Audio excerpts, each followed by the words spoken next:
Alright, y'all, good morning. Oh, top of the morning. Let's get this shit. But, damn, hold on. Take 3. I can't get it together. Alright, what we doing today? So, today I just got a maintenance client, which is a Dodge Charger Hellcat. I did a paint enhancement on it. Paint enhancement. What's going on? So the paint enhancement service is taking out 50 to 75% of the scratches and swirls. And I did one for his Dodge Charger. He wanted to hop on to something on like a monthly type of thing. So this is the first month. And I'm going over there just to do like a maintenance wash and a really simple interior for him. He wants to do it monthly. So I've had a couple of customers that wanted to do that, but it's like the customer doesn't come through when it comes to making a commitment. The only time they want to make a commitment is if you make them like prepay or put them on some type of reoccurring payment. I had one customer who wanted to do every 2 weeks, to do a wash on his Porsche every 2 weeks. And for me, it's hard for me. I could do it, but the hard part is I have to send them a message. Hey, you want to schedule? You want to schedule for this day? Because I'm not just gonna show up and wash your car and then like cutting grass. They show up, they cut the grass, they get paid. I'm not gonna do that because I'm gonna show up on a week that you don't want it done or you didn't want it done, and you ain't gonna want to pay. So we're not. I don't want to do that. So I would send a message. Hey, do you want to schedule for such and such? I have this day open. We did it twice, and then the third time I sent the message, they didn't respond, and that was it. I don't have time to keep chasing people. That's the thing. That's what people don't understand. I want to follow up with people, but right now I don't have the time to keep chasing after somebody. Hey, you want to get it washed? You want to get it washed? But right now, like I said, I just don't have the time to keep chasing after people. And I give you like 1 or 2 chances. I'll hit you up. Hey, I have this day available. You don't say anything back at all. Like, nah, I'm gonna wait to give me 2 more weeks. Then that's it. I'll wait for you to call me. That's how I do it. But today, let's talk about the different types of detailers. Okay, some of y'all may fall into this category. I don't know. I kind of fall into the category. I kind of know which one I am. But to me, there's like 3 different types of detailers. So you have your YouTube detailers, which are going to be the people who basically, and we'll get more into detail about each one. So you got your YouTube detailers who detail for the views, who get paid off of the views, who pretty much do everything for the views. So they're going to be the ones that's going to do the extra stuff. That's gonna do stuff that's just like, why are you doing that when you could have just did it this way? Like I said in one of my videos, why are you taking a brush and going through the whole interior with just a little old brush when you can simply just do the same thing with a towel? You can spray and wipe with a towel. But those are gonna be your YouTube detailers. So the next one, I feel like it would be like the detailers that does it as a business, that understands that, hey, I can't do all that. Like me, I feel like that's where I'm at. Like, I understand that I can't take the seats out, I can't do all that and within 2 hours, or be going through the whole interior with a whole brush. It's gonna be loud, y'all, because my van is loud and this road is really bad. But you know, like, I don't do this for the views. I do this as a business. Like, I make my money off of the actual detailing and not the views. If I want to do it for the views, then I'll be doing the extra stuff with the brushes and whatever, and all the other stuff that the YouTube detailers do. Taking the seats out and all that stuff. Now, do some people take the seats out? Yes. I don't take it out because I don't want the problems that could come with taking the seats out. And then you got you guys that's kind of in between. So the ones that are in between, they like kind of detailing for the views, but they also running a business. But at the same time, they selling some type of they selling some type of product. So they selling their own spray waxes, their own compound, their own polishes, or whatever. They selling something that pertains to detailing, so they gotta make it look like their products is better than what you're using, basically. So they're gonna be in between. They're gonna, on camera, they're gonna be detailing one way, but when it comes to actual detailing, like for real in person, they're gonna be doing it a totally different way and probably using different things. On camera, like I said, they're gonna be using their product, telling you why you should stop using this product and use theirs. So that's the 3 different types. You got your YouTube detailer, your realistic detailer, and your in-between guy that's, I gotta kind of do it for the views so I can sell some products, but I also gotta make my money off of the actual detailing. So that'll be your 3 people. So we're gonna do this Hellcat. Maybe I'll talk a little bit while I'm doing the Hellcat. I don't know, probably not. But it really shouldn't be that bad. The outside, I really hate doing Hellcats, to be honest with you, because Hellcats, like the amount of brake dust, and if you don't clean it, you let it sit on there for a long time, it damages like the brakes, it can damage the wheels, it's stuck on there and stuff. So I always have a hard time with Hellcats, but let's go ahead and get there.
this video, I forgot. So I didn't know, I never finished it out.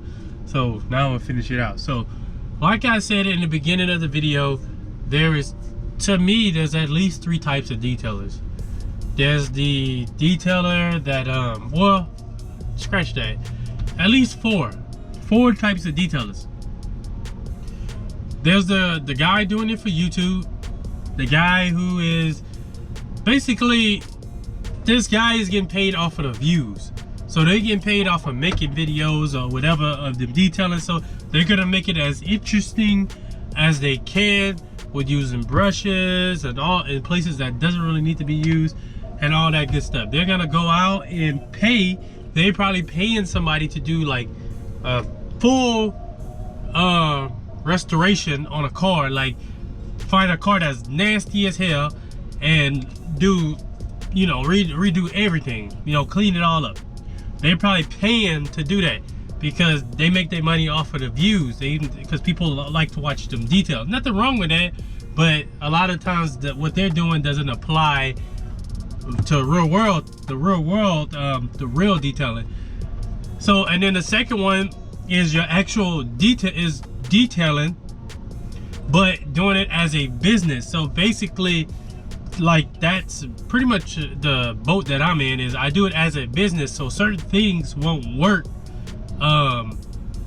that the YouTuber detailer, some of those things won't work in the field. What the heck, I can't talk. Like a good example is the 2-bucket method. When you out doing cars, I'm telling, I may be the only one. The 2-bucket method, you'll quickly realize that it slows you down. And the best thing to do is the Gary D method, which is just get you some microfibers or get you a bunch of wash mitts, and you just do a panel, flip, do a panel, get a new one, and do it like that. The 2-bucket method slows you down, and you're using way more water than what you need to use. You gotta have 3 buckets, one for the wheels, tires, one for rinse, one for soap. But that's another story for another day. The last one would be the guy that's kind of in between of somebody detailing as a business and somebody who is a YouTube detailer. The guy in between that is selling stuff. So the guy in the middle, or woman, whoever's in the middle, that middle person, they're detailing as a business, but they're also selling products. But they also trying to touch detailers like me. So that's the person that's gonna pretty much tell you that, oh, you're using AutoZone products. All AutoZone products suck. All O'Reilly products suck. All Chemical Guys products suck. All these products suck, but look, my product is the real deal. My all-purpose cleaner that's $20 for a 20-ounce bottle is the real deal. This is gonna get the interior clean, when obviously it's not true. But that'll be that guy in the middle. They're kind of gonna detail as a business, but they're also gonna kind of do detailing like a YouTuber or somebody making detailing videos, and they making money off of the views. So they're gonna be in between. So honestly, those people, the way they detail on camera is probably totally different from the way they actually clean a car in person. When they on camera, it's another way to get the views, but then in person it's probably, like I said, a totally different way. Those people are always going to try to sell something, so they're trying to touch customers and they're trying to touch the detailers. And then you could go into the ones that kind of like offer training and stuff like that. Some of them mean well, some of them do, but then there's some of them it's like, bruh, are you making your money off of just getting the training? Or are you actually detailing? Like, are you just saying you detailing? You know? So that's, to me, that's the main 3 types of detailers I normally see. Now the 4th one I would say is the expert. I call it the expert. So basically, the expert is not what you think. It's not the person that knows every single thing. It's the people that know everything but don't really know anything at all. So those are the people that comment on the videos telling you you're doing something wrong. Those are the people that's saying you have to do it this way. Those are the people that's gonna say they use premium products. Those are gonna be the people that tell you that don't want to learn a new way, that are not open-minded to doing new things. There is this way or no way at all, and if you do this, you're doing it wrong. Like I said, those people are pretty annoying. But whichever one you decide to be, you do what you want. You do what makes you happy. If you want to do detailing for the views, then do it for the views. If you want to do detailing as a business, then run your business. Remember, there's a point to where you got to stop hustling and you got to start running a business. This is no longer a hustle. You got to start running it as a business. As long as you treat it like a hustle, everybody's gonna treat you like you're just hustling. So run it as a business. You get more respect that way. And plus, if you want to be the guy in between where, hey, I want to sell some of my own products, my own spray wax, my own interior dressing, my own whatever, you could do that too. I mean, whichever one you choose to do, you can make money with doing all of them except being an expert. Those people are annoying. But you got to do what makes you happy and what you feel that you need to do. So I'm detailing as a business right now, but you never know. Maybe next, these people almost hit. You never know though. Maybe I may start selling products, but I won't downplay other people's products. And that's another thing. You can't downplay what other people are doing. But that'll be it for this video. Thank you for watching. I hope you have a good day, and I'll see y'all on the next one. Peace.